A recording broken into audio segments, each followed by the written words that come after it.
everyone everyone has a sense of limitation and suffers from that in some way. You mightn't think this is true, but stick with me for a moment and I will explain.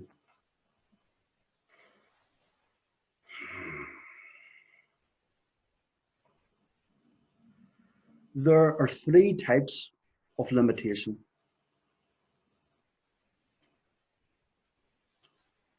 The first is limitation of sorrow. Sometimes sorrow can be deep and hidden, at other times obvious, though that doesn't matter because the foundation of sorrow is always something is wrong with me. The human heart, it's vulnerable to sorrow, though generally people don't want to accept this. How many of you can say you have never had sorrow? Hmm? Or how many of you can say you never will have sorrow?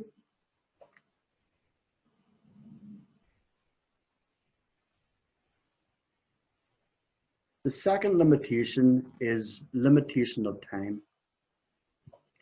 You don't want to die today, and if you were going to, you would you would want to live a day longer. Isn't this true? Yeah.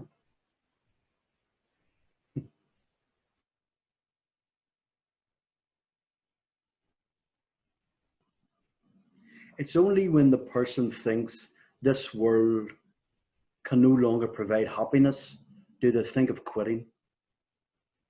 If the person is happy and healthy, they want to live, of course. This desire to live another day, it's actually the desire to be eternal. Because if you want to live one other day, you want to live another day and another day and another day. Even though it's obvious to everyone that each person was born and they will die one day, nobody wants to admit they are mortal. Not truly. That's why people spend their lives trying to extend their lives. This mortality in regard to time, it's the second limitation.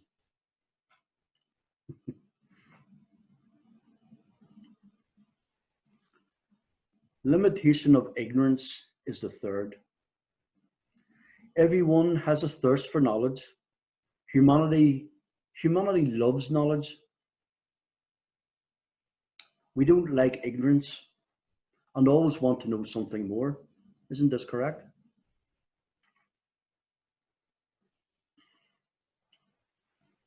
So if you look at your goals, you'll see that you have always been trying to overcome these three limitations.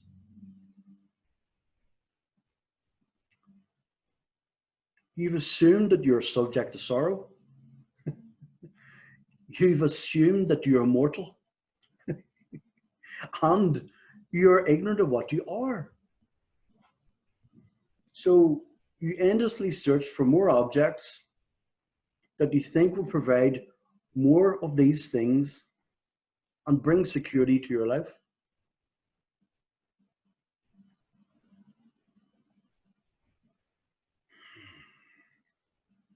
You've constantly chased after objects that make you happy, and you've run from those that bring sadness.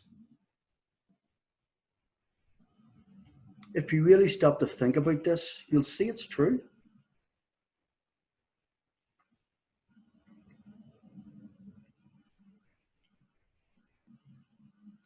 One other aspect of your life is the incredible amount of time spent merely trying to keep on going for one more day. Exercise, vitamins, etc., all to live one more day. So the three things you seek are freedom from sorrow, freedom from death, and freedom from ignorance.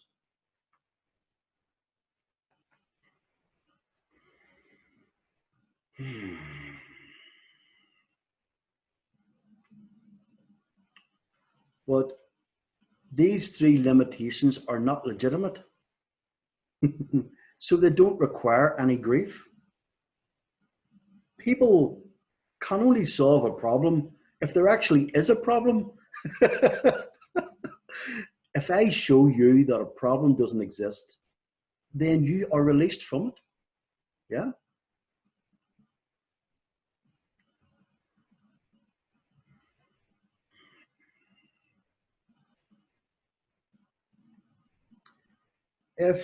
If a situation doesn't need sadness, then why is someone sad? Hmm? You feel affected by the sadness of a situation, but how does sadness actually affect you? If someone dies, we console them because we feel the person shouldn't be sad. Isn't this true? We don't want sadness with us or with anyone else because we see sadness as something other than our nature. This is true.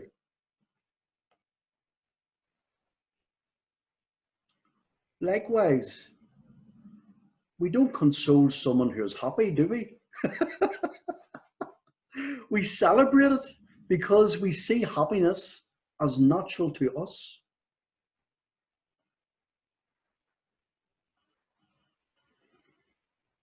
So, sadness is not a part of you, and happiness is, as it's your natural state. So, an important question is, why are you seeking happiness outside of yourself, since it already is your natural state?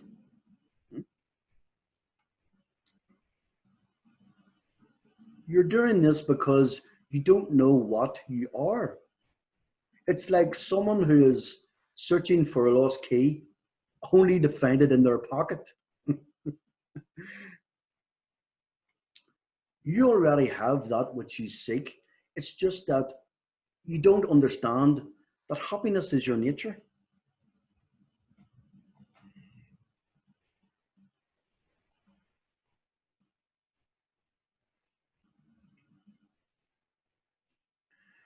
Lord Krishna tells Arjuna in the Bhagavad Gita,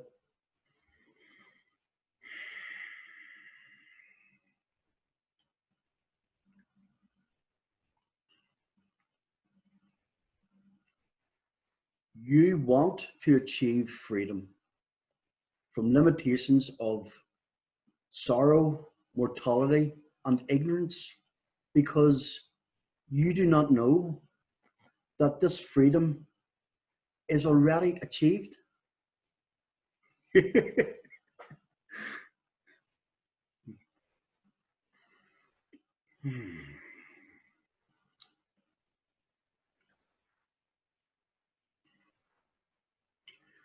To begin to appreciate this, you must have an open mind. It's imperative. It's fine for people to have beliefs, but honestly, there is no value in having a discussion based on beliefs. And this is because an individual's belief is relative to them and based on individual conditioning. And honestly, individual conditioning is hardly validation of the entire world, is it? See the problem? People's beliefs, people's beliefs are not important in regard to Vedanta. Vedanta Pramana is a means of knowledge. It is the vehicle that reveals to you that you are not subject to sadness, mortality, nor ignorance. Vedanta reveals already existing facts. Okay, guys, thank you for watching our video clip. Any questions or comments, please message us below in the comment boxes or DM myself, Judy, or Vicky, and have a great day. Thank you for watching, and thank you for supporting our page. Namaste.